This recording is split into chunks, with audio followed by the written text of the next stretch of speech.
Right now, at this very moment, something is happening on the other side of the world that is going to make your life more expensive. Not in some abstract economic textbook kind of way, in a very real, very direct way that you'll feel the next time you pull up to a gas pump, walk through a grocery store, or open your electricity bill. Iran has closed the Strait of Hormuz, threatened to close it, not talked about closing it, closed it. Ships cannot pass.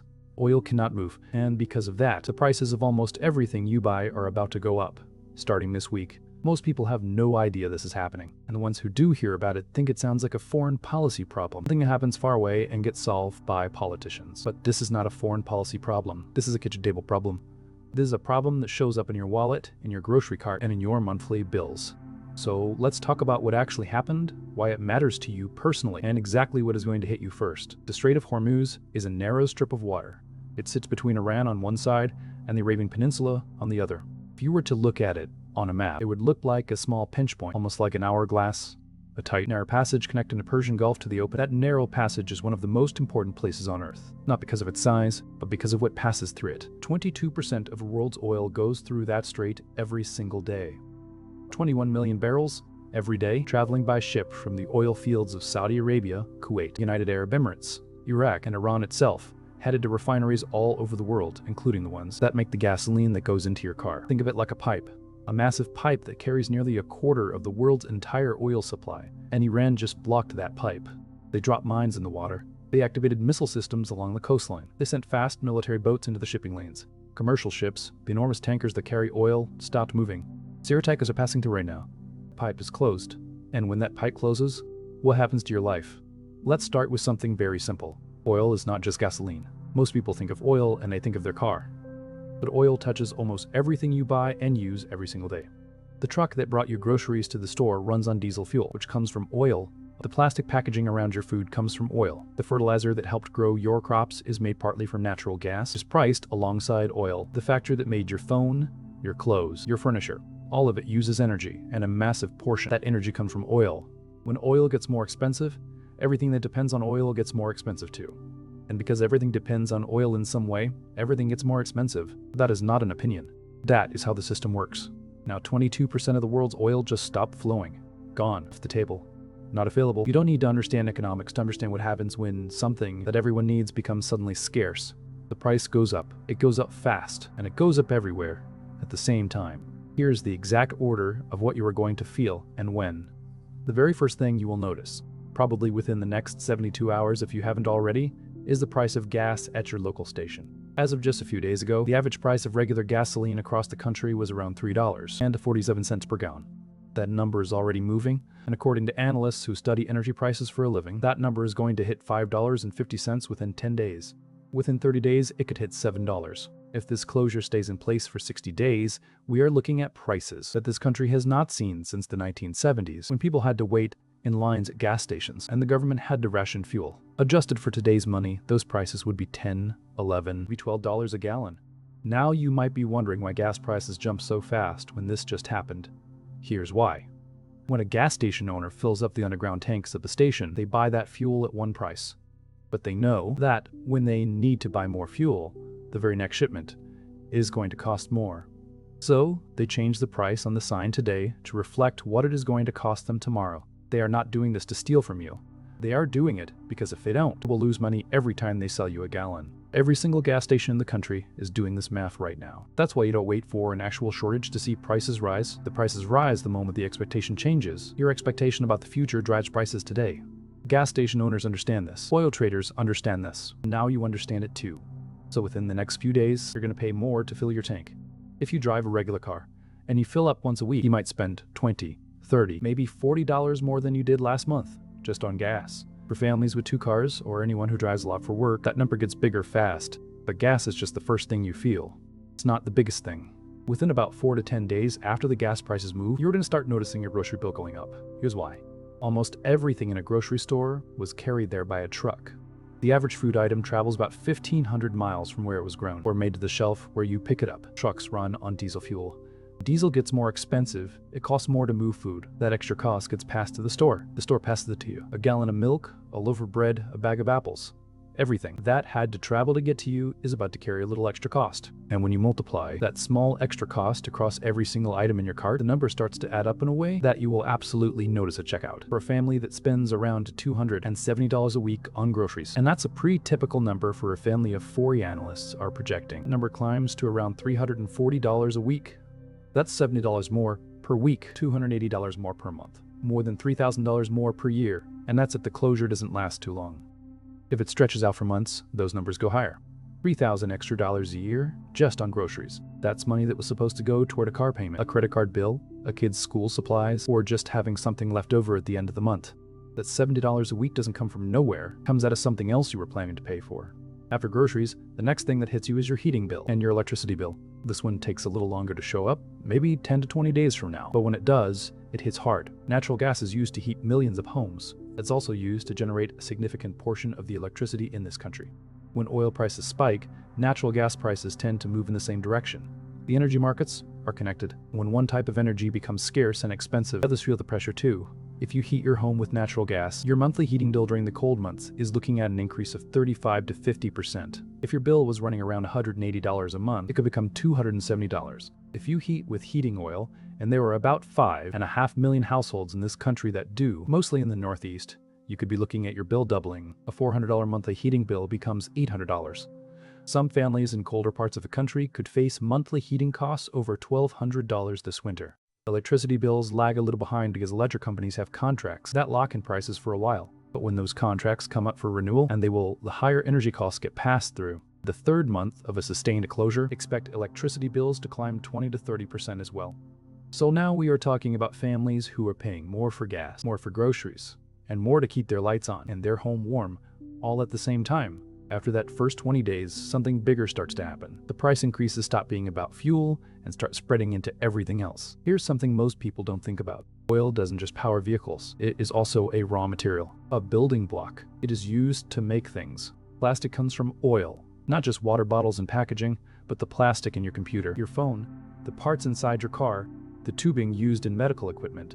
All of it traces back to petroleum. Fertilizers, which farmers need to grow crops at scale, are made from natural gas. When natural gas prices go up, farmers pay more to grow food, which means food prices go up even beyond just the transportation costs. Clothing made from synthetic fabrics, polyester, nylon, spandex, those fabrics come from petroleum. Your wardrobe gets more expensive. Cleaning products, medicines, electronics components, construction materials, the list of things that use petroleum-based ingredients is essentially the list of all manufactured things. When oil gets more expensive, all of those things get more expensive. By the time you hit day 20 to day 45 of this closure, you're not just paying more at the pump and at the grocery store, you are paying more for clothes, more for household goods, more for anything electronic, more for anything that comes in a plastic container, more for medications. The economy doesn't collapse in one dramatic moment. It erodes. A little more expensive here, a little harder to afford there. Thread by thread, week by week, until ordinary families are sitting at kitchen tables trying to figure out which bills they can afford to pay and which ones have to wait. That is not a dramatic prediction. That is a description of what happened to American families in 2008. And the conditions being created right now are comparable to, and in some ways worse than, what triggered that crisis. Let's talk about something that hits even harder than price increases. Let's talk about jobs. When it costs twice as much to move things from one place to another, businesses that depend on moving things start to lose money. And when businesses lose money, they cut costs. And the biggest cost for most businesses is people. There are 3.5 million truck drivers in this country. Another 1.5 million people work in warehouses and shipping operations. These are people whose jobs exist because moving goods around is affordable. When fuel costs double, moving goods becomes unaffordable for a lot of operations. A trucking company that was running on tight margins, and most of them are, suddenly finds that their fuel costs are eating up every dollar of profit they had. They have two choices: raise their prices and lose customers who can't afford it, or cut costs by laying off drivers and shutting down routes. Both choices lead to the same place: less work, fewer jobs. Analysts project that layoff announcements in trucking and logistics will begin within 30 days. Those announcements will accelerate. By the time you hit 90 days of this closure, unemployment claims could spike in ways that would rival what this country saw in 2020 when the pandemic shut everything down. But it's not just trucking. Airlines are built on thin profit margins. Fuel is their single biggest operating cost, making up roughly a quarter to a third of everything they spend. When fuel costs double, airlines face a math problem that has no good solution. They can't raise ticket prices enough to cover the cost without losing all their passengers. Can't absorb the losses because there isn't enough cash to absorb losses at that scale. If this closure stretches to 60 or 90 days, airline bankruptcies become a real possibility. Not restructuring, actual bankruptcy, where airlines disappear and the people who worked for them are out of a job overnight. Hotels, restaurants, and all the businesses that depend on people traveling, they feel it too. When gas costs $8 a gallon, people don't take road trips. When flights are unaffordable, people don't fly to see family, don't take vacations, don't travel for fun. The entire travel and tourism economy, which is a massive part of how Americans spend money, contracts. And when people are spending an extra $300 a month on energy and food, that is $300 that doesn't go to restaurants, clothing stores, electronics, entertainment, or any of the discretionary spending that keeps the broader economy moving. Consumer spending drives about 70% of the American economy. When consumer spending falls because people can't afford the basics anymore, the entire economy slows down. That is what a recession is. That is how it starts. Not with some dramatic event in a boardroom, but with millions of families quietly deciding they can't afford to buy the things they used to buy. The economic data confirming a recession could appear within 90 days of this closure, but families will feel it long before any official announcement is made. Now let's talk about what is happening beyond our borders, because the global picture matters for what you pay here at home. Europe is in serious trouble. European countries import a higher share of their oil through the Strait of Hormuz than the United States does. Countries like Germany, France, Italy, and Spain have refineries that process crude oil. Now it's supposed to arrive on tankers that can no longer pass through the strait. Their stored oil reserves, the stockpiles they built up for exactly this kind of emergency, give them maybe 60 to 90 days at reduced usage levels. European governments have already begun holding emergency meetings. Factories in Germany, which is the industrial engine of Europe, are being told to prepare for the possibility of rolling shutdowns if energy supplies run short. Would German factories slow down or stop, the products they make stop coming.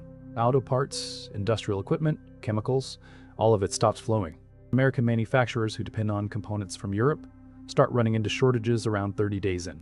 Asia is in an even more urgent situation. Japan imports 90% of its oil from outside its borders. South Korea imports 97%. Both countries get the majority of that oil through the Strait of Hormuz. They have strategic reserves, but those reserves only last so long. Both governments have already announced emergency conservation programs. Japanese citizens are being asked to drive less. South Korean industries are calculating which factories to shut down first. China, which imports 70% of its oil, has begun tapping its own reserves and making emergency deals to get oil overland from Russia. When Asian factories slow down or stop producing, the products you buy from Asia stop arriving. Electronics, appliances, clothing, tools, the container ships that dock at major American ports every single day bringing goods from Asia will carry less. Store shelves will start showing gaps. Not empty shelves necessarily, but items out of stock, delivery delays, longer waits. The global economy is a web. Every part is connected to every other part. When a thread breaks in one place, the stress travels across the entire web. And right now, one of the most critical threads just broke. Inflation was already running at 4.2% before any of this happened. Analysts are now projecting that number could hit 8% within 90 days. Some are projecting double-digit inflation by month 6 if the closure is not resolved. That means the purchasing power of every dollar you earn keeps shrinking. Your paycheck buys less, your savings buy less. The money you set aside for retirement buys less. The people in charge of the country's money supply, the Federal Reserve, are going to face a situation with no good options. They can raise interest rates to fight inflation, which makes it more expensive to borrow money, which slows down the economy even faster and risks pushing it into a deeper recession. Or they can leave rates where they are and let inflation keep eroding your purchasing power. Neither option protects you. Both options guarantee some form of financial pain. The only question is, which kind? Now let's talk about something that the official response, the government's public messaging, tends to gloss over, because the truth is uncomfortable. The United States has something called the Strategic Petroleum Reserve. Think of it as a giant emergency stash of oil stored underground in Louisiana and Texas. It was built precisely for situations like this one, emergencies that cut off oil supply and threaten to spike prices. The government can release oil from that reserve to add supply to the market, which helps slow the price increases. That sounds reassuring. And releases from the reserve were authorized quickly after the closure was what you need to understand about why it is not enough. The Strategic Petroleum Reserve currently holds about 347 million barrels of oil. That sounds like a lot. The United States uses 20 million barrels per day. 347 divided by 20 equals about 17 days. 17 days, even at the maximum rate the reserve can physically release oil, about 4.5 million barrels per day. It barely makes a dent in the daily supply gap created by the closure. It can soften a price spike a little and buy some time. But it cannot replace the missing oil. It cannot prevent the price increases. And the strategic reserve was designed for short disruptions. A hurricane that knocks out production for a few weeks. A pipeline break that gets repaired.